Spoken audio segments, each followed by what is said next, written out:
Usta, bu qurilishdagi eng muhim bosqichlar bo'yicha maslahatingiz penoblokdan devor bitasidan yaxshimi yoki pishirishdan? Albatta pishirish ancha mustahkam bo'ladi. Plita yoki monolit, qaysi birini tavsiya berasiz? Ikkalasini ham tavsiya qilaman. Monolit ham, plita ham.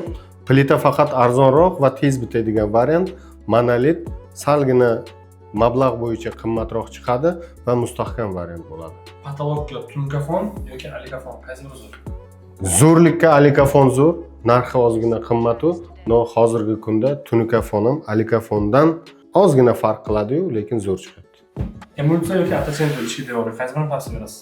Albatta, atachento. Mana atachento. Atachento bu ancha emulsiyaga qaraganda mukammal. Buni yuvib olsa ham bo'ladi. To'g'ri, emulsiyalar ham ko'pi moyishi bo'lyapti, lekin uni dog' tekkandan keyin artib yuvib olinsa dog' qoladi. Shuning uchun atachentoni tavsiya qilaman. Polifaga remont bo'yicha trendlarni va foydali ma'lumotlarni olib borish uchun nima qilishsin?